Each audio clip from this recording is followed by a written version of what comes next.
Howdy everyone, meteorologist Aaron Treadway, and I wanted to really quickly tell you about my life as a meteorologist. Some of my childhood experiences and how I ended up doing what I love, which is predicting the weather. So in my early childhood, that's a very old picture of me with kind of a pigtail and everything, but as you can see, I'm actually pinning up a sun to the calendar. So my interest in weather started at a very young age, and even in kindergarten, I can remember sheltering in my elementary school during a tornado warning. So these are some memories from very early on that had to do with weather.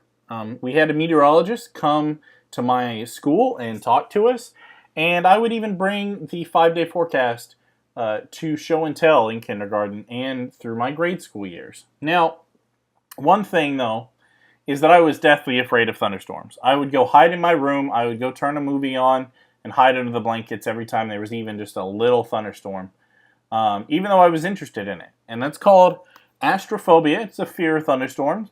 And, you know, a lot of people, especially at a young age, are afraid of storms. But I'll tell you kind of how I grew out of that. So in middle school, I would watch the weather every morning at a local TV station here.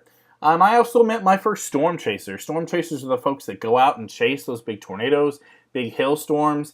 And they do it a lot of the times for either photography, they want to get pictures of it, or because they have the thrill of just seeing the power of the weather.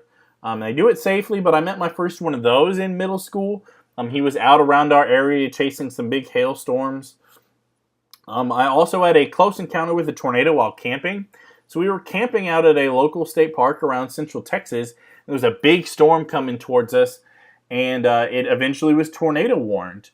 And so we could either basically stay there at the campground and stay in the bathrooms, or we decided to kind of hit the road and get out of the area before the storm hit, which was what we did, but it was still very scary, especially for me, because even in middle school, I was still afraid of storms. Now, high school, it's where I started to kind of grow out of that. I honed my interest into a lot of math and a lot of science that I took in high school, some calculus, some physics, and environmental science. I had to pick a college, and I knew I wanted to do meteorology. And there were two colleges near me, Texas A&M and the University of Oklahoma. And I kind of weighed the good and the bad of both of them. And I ended up at the University of Oklahoma and choosing that one because there was a lot of weather centered around central Oklahoma and a lot of good weather people up there. But I did this with the help of local meteorologists. So there were two of them here. One was a TV meteorologist, Jim Spencer, who I met. Another was meteorologist Bob Rose, the local Colorado River Authority. And I became friends with these guys, and they helped me learn more about the weather, and they helped me pick a school. So there were actually a lot of different options for you if you want to go to college for meteorology. So being there in the Four Corners region, there's actually not a school in New Mexico that does meteorology, but there's several in Arizona. You can see the dots here. There's several in Colorado and even a couple in Texas and Oklahoma. So all of these represent colleges that either have an undergraduate program where you go right after college, or a graduate program, which is how you continue your education after you get a college degree. So there's a lot of different options for college when it comes to weather. And in college, I did a lot of things. I interned for that local TV station. I interned for the National Weather Service. And I interned for a hail project where we would call around and try to get reports.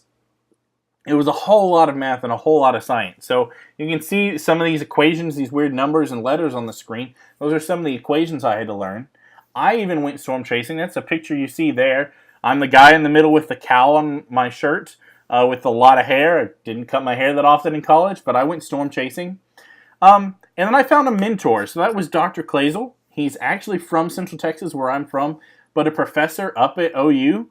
And I found him, and he was my mentor through the whole program. He was my role model, and very much he taught me a lot of things. And never give up on your passion or your dream job. If that's weather, that's great. Don't give up and just keep working and keep pushing through. If that's something else, hey, follow that passion and that dream as well.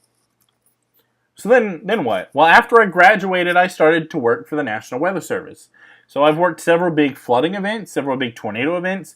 The picture there is of me surveying some tornado damage. The picture in the top right is me actually on the first day of work watching the TV with my fellow meteorologist of a big tornado going through central Oklahoma. I've done several school talks and conference presentations. It's me on the bottom giving a presentation at a conference. I love to forecast, and we even get to go and do cool things. Like the picture here is we got to give people tours of the hurricane hunters. And so this is one of the 2 hurricane hunter aircraft. And that's me and my coworkers there getting to do that. So every day presents something new and a new challenge and a new thing to learn and a new thing to look at the Weather Service. So there's a lot of fun things that you can do. And really, my career has taken so many different paths. So I initially really loved hurricanes. So this is Hurricane Ike making landfall in Texas. My interest in hurricanes goes all the way back to the year 1900 when a big hurricane hit Galveston. So I started out interested in hurricanes. And then what happened is that led to an interest in our warnings that we issue to save people's lives and the different messages that we send in those warnings and how we communicate to people. That led to some new technology about how we communicate flood warnings and how we better forecast flooding in our area, because that's really important in Central Texas, which was related to radar, new technology using the radar, which led me to be interested in the Central Texas bats that come out that we get to see on radar, which led to the opportunity to be interviewed by the National Geographic Channel. And I got to go on TV, on a national TV station, and tell people about the bats, and tell people about weather, and tell people about my passions. So as you get older, your interests are going to change, and just keep following the path that they lead to, because they're going to change, but it's all about your passion and what you're really interested in. So whether that's weather and you concentrate on math and science, whether that's writing and you concentrate on English and vocabulary, whether that's arts and acting and you concentrate on music and all of that, just find what you're interested in and just follow the path and follow your dreams.